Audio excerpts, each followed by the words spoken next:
회심의 논리. 회심은 아주 신비스럽다. 회심의 본질은 옛사람의 전환과 전향이다. 특히 강한 회심은 칭의를 뛰어넘는 사건이며 강한 파동을 느끼며 인간의 힘으로 되는 것이 아니다. 인간의 힘으로 되는 것은 종교이며 수양과 도덕이다. 그것은 일시적이며 수동적이다. 회심의 본질은 세상에서 구할 수가 없다. 오직 예수 그리스도로부터 내려오는 일방적인 선물이다. 그것은 십자가의 피값으로 선지불되었다. 세상 상식으로는 이해가 불가한 속량 사건이다. 내가 이 글을 쓰게 된 것은 성령 하나님의 살아계심과 강한 역사하심으로 내 삶이 극적으로 바뀐 것에 대한 감사 표시다. 예컨대 지금의 나는 성경책 한 권만 있어도 말씀이 주는 감사와 명철로 인하여 늘 넘치는 은혜를 맛보기 때문이며 이를 공유하기 위함이다. 내가 전심으로 여호와께 감사하며 주의 모든 기이한 일들을 전하리이다. 시편 9편 1절 말씀.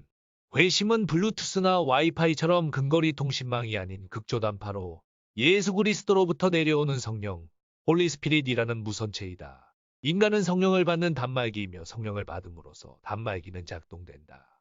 성령을 받기 전에 단말기는 사탄으로부터 받은 악성 좀비 프로그램이 깔려있다.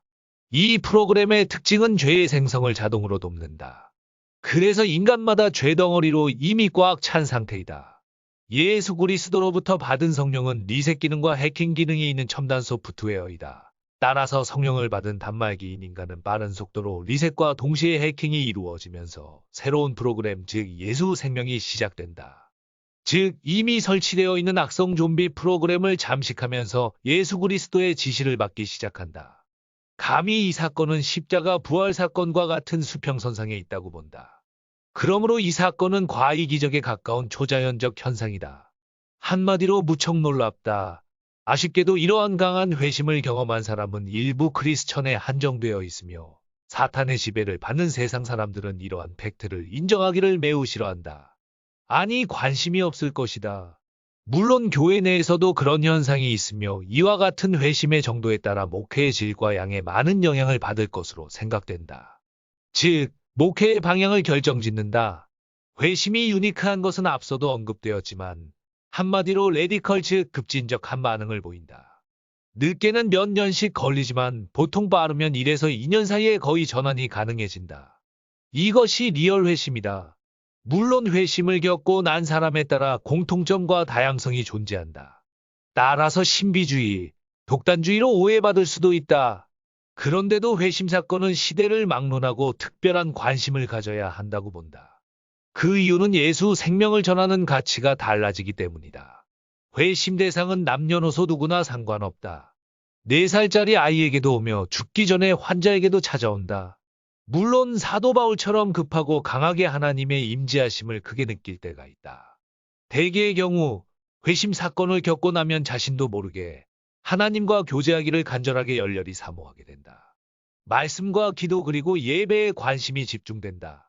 따라서 회심의 임팩트에 따라 다양한 소명, 의식과 사명감으로 불타오르게 된다. 그리고 예배 때 일어나는 특이한 현상은 본인의 의지와 관계없이 눈물, 콧물 심지어는 억한 흐느낌까지 동반된다. 이 얼마나 놀라운 일인가. 특히 회심 이후에는 지옥, 천국 그리고 죄 문제에 매우 민감해진다. 하나님께로부터 난 자마다 죄를 짓지 아니하나니 이는 하나님의 시가 그의 속에 거하며 그도 범죄하지 못하는 것은 하나님께로부터 났습니다. 요한에서 3장 9절 말씀. 강한 회심은 하나님의 구원 사역 중 가장 놀라운 결과를 낳는다. 사도 바울의 경우 회심을 겪는 과정의 임팩트가 가장 큰 사례로 꼽을 수 있다. 신약 27권 중에 그중 13권이 바울 서신이다. 이처럼 성격적으로 구원 사역의 큰 수혜자가 되었다. 그만큼 강한 회심은 사람의 운명을 바꾸어 놓으며 또한 주님의 훌륭한 일꾼으로 변형되어 많은 영향을 끼치게 된다. 결국 급하고 강한 회심 사건일수록 강력한 성령의 임재함으로 이어진다. 따라서 사도 바울은 가정은 물론 자신의 성 기능을 스스로 무력화할 정도로 모든 삶의 방향이 예수님께로 향하게 된다. 다시 말하면 극히 충성스러운 종으로 변모한다. 회심이 흥미로운 것은 특전사가 배를 타고 적진으로 들어가서 타고 온 배를 불을 지르는 것과 같다. 즉 타고 갈 배가 없어졌다. 오직 현지 사수와 침노 구원뿐이다. 쉽게 풀이하면 회심을 경험한 성도들은 대부분 주님의 일꾼으로 변하기 시작한다. 적게는 교회의 봉사부터 남다르다. 더 나아가 자신만의 독립된 일을 하고 싶어 한다. 예를 들면 신학대학을 간다든지 아니면 선교사 또는 새로운 변증가로 나서는 등 주님의 영광을 높이기 위한 움직임에 초점이 모인다. 결과적으로 좁은 길의 선택을 숙명적으로 받아들이게 된다. 즉 참된 중생의 시작이다. 이 우주적인 사건은 아주 획기적이며 승리를 보장하며 대단히 만족스럽다. 한마디로 사탄의 노예로 살아온 덕지덕지 붙은 기생충 같은 슬러지를 녹이는 작업이다. 구체적으로 보면 음주, 흡연, 도박, 주식, 게임, 음란, 험담, 거짓말, 폭력, 악독 등의 요소가 사라진다. 그래서 예수 그리스도를 믿는다는 것은 새로운 생명을 얻는 일이며 감상적인 종교 수준이 아닌 까닭이다. 이유는 거대한 세상과 단판을 벌이게 된다. 다시 말하면 사탄과 거룩한 맞짱을 뜬다는 표현이 어울릴 것 같다. 물론 세상을 떠날 수는 없다. 단지 마음과 생각은 위에 있고 몸은 세상에 있는 바. 세상의 대우와 관계없이 즐거운 삶을 영위할 수 있는 특허를 가지는 것과 같다. 그 특허란 바로 예수 생명으로부터 얻어지는 의와 평강과 희락이다. 또한 회심의 특혜를 받은 자는 그것으로 끝나는 것이 아니라 예수 그리스도의 양자로서 자격 또한 주어진다. 무릇 하나님의 영으로 인도함을 받는 사람은 곧 하나님의 아들이라. 너희는 다시 무서워하는 종의 영을 받지 아니하고 양자의 영을 받았으므로 우리가 아빠 아버지라고 부르짖느니라. 로마서 8장 14에 15절 말씀. 하나님을 아빠 또는 아버지로 부르는 행위는 각별한 의미를 지닌다. 그것은 삼위일체이신 그리스도와 연합한다는 뜻이며 그리스도의 구속을 받는 일이기 때문이다. 따라서 매우 획기적이며 두고두고 놀라운 추억이 될 것이다. 그것은 영원히 사는 삶, Eternal Life를 보장받는다는 것이다.